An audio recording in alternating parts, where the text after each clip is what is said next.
This is Into the Fire.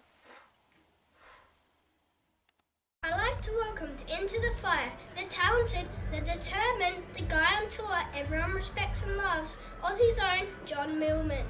Hello, how are you? Good. Thanks for having me. Yep, no worries. I was checking out your prize money and you need to change your name. No longer Millman, you are now 2 Millman. $2.4 million in prize money. That's a lot of Toyota Corollas. That is. I still drive my sister's Toyota Corolla though. Yeah. Look, the tennis, it's been good lately. It was very hard early on. I didn't have definitely didn't have that much money, but you try to invest in yourself. You know, pay for my coaches, pay a bit of tax too, which I love doing. But look, you try to invest in yourself. Tennis is an expensive game. We travel all over the world, and you know that's on our back. So hopefully, I can get a few more results and get a little bit more. Yeah, hopefully. So you grew up in Brisbane with 4 sisters. You poor thing. I have 1 sister. I can't imagine 4. How did it feel being the only young Millman? Look, I'm to begin with, I was a bit, upset, especially when the 4th one was born. Because I'm number 4 of 5, and when my little sister was born, I cried. Because I really want a little brother. It didn't eventuate, but I'm very lucky to have those 4 sisters because they've looked after me, they've spoilt me rotten, and look, I look up to them now. So not too bad. Would have loved a little brother, but they're starting to have kids now, and I've got a little nephew, so that's pretty cool. Yeah, that's pretty cool. Your journey has been remarkable, really. In 2008, you started your professional career participating in the ITF men's circuit. What is it like in those circuits? It's tough, we're not playing for much money, we're playing in remote places somewhere in the world, and for me, if I wasn't winning matches, then, I couldn't afford too much. I couldn't afford, proper food or accommodation for the night. I'd spend a few nights at airports and at train stations, so it's a little bit tough, but I think it really makes you appreciate tennis, and it makes you realise if you want to do it or not, and I caught that bug and I kept at it. Yeah. It must have been hard. Does remembering this still drive you? Definitely. I think back to where I've come, and it makes me appreciate the good times all the more. Yeah. Let's jump to 2012, and you lost to a guy called Fritz. Is this why you started playing in Sydney International? Because they don't have Fritz in Sydney? Sorry, bad joke. No, I did lose to Fritz. I think Fritz Wilmerant's a big South African. He could have been a rugby player. He's that big. Unfortunately, I've lost a few times all around the world, but I've also won a few times. But Sydney, you touched on Sydney. I love playing at home. That's fantastic. It's we don't get to play in front of home crowds enough, because we don't have as many tournaments. But when you do, you make the most of it. Yeah, you do. You hit the top 200 in 2013, and you made it to Brisbane International main draw, winning your first ever ATP game. How was that moment? Yeah, that was fantastic. Look, it's when you've battled away so hard on those lower level events to get to those top ones, it's pretty special.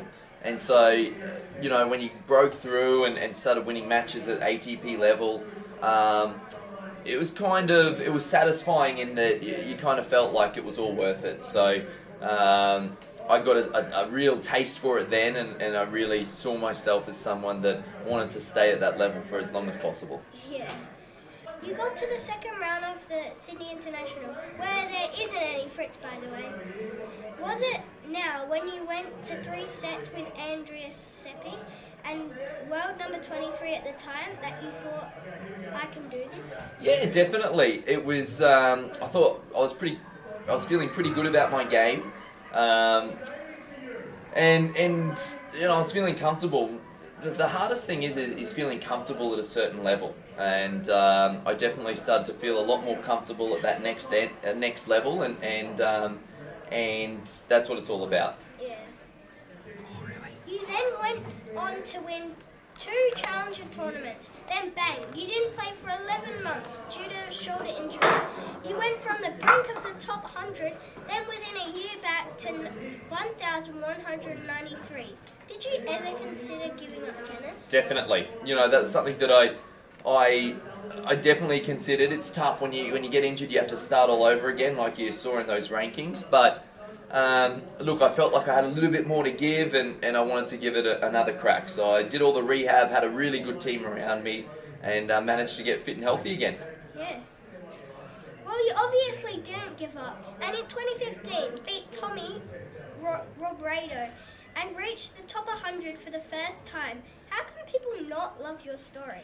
Oh, I wish, it's a good question. I don't know, mate. Yeah, they all got to love it. No, but it's, I'm one of many people who, I've had to go through a lot of battles. I'm just a kid who enjoys playing tennis, at the end of the day, and that's what it's about. Following your dream as a kid, and that's what I've been trying to do ever since. Yeah. In 2016, you made the third round of the Australian Open, and in the third round in Wimbledon. The Millman train was really gathering steam, wasn't it? Yeah, it was, and something that's really special is when you get that support network all around the world, and I really kind of built that up by 2016, and playing Wimbledon was one of the highlights. That's what you dream of a kid playing on those sacred courts there. So that was pretty special, and yeah, look, that's what it's about. That's why you put in all that hard work. Yeah, it is pretty good. You then represented Australia in the Olympics, and you're the only person in the world to get a double bagel in the Olympics. Why you? Did the chefs really like you? Just kidding. For the record, a double bagel is 6 love, 6 love. And you did it to Ricardo's Barrancas. People may not know who he is because he went into hiding after that embarrassment. Oh, he's a good player, He's I just had a really good day there. Olympics was something that was so special for me. I loved every minute of that, and that was one of the real tastes I had of representing my country. So that was super special, and I'd love to potentially be in the frame of representing the country at the next one in Tokyo, but there's a lot of good Australians that want that too. Yeah. Well, I was amazed at this result until I looked up his last name. Do you know what I found, John? His last name in Lithuanian means armless, as in no arms. No wonder he didn't win a game. He beat a poor man who couldn't hold a tennis racket. I never knew that, and you learn something new every day. Thank you very much for informing me. That's right.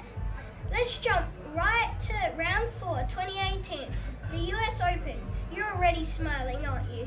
You beat some guy you may have heard of before, Roger Federer. He's been an okay player. How many times have you actually watched this match?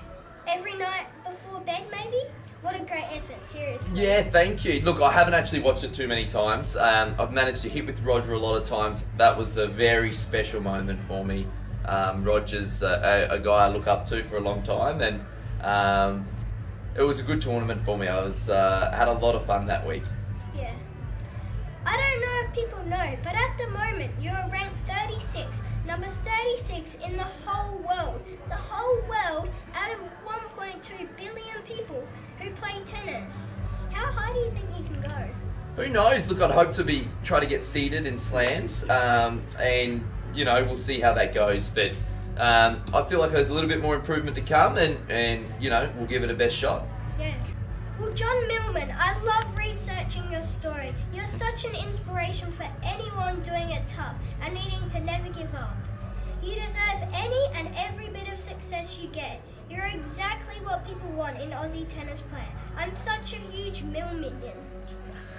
Thank you very much, and thanks for having me. It's inspiring when other people get to learn about my sports story, and I'm inspired about you, mate, because this is pretty impressive. My favourite interview so far. Thanks. Well, thank you, John Millman, for going into the fire with me, and good luck not only in the Davis Cup, but for the rest of the year. You're a good man. Thank you very much. Thank you. Thanks for having me.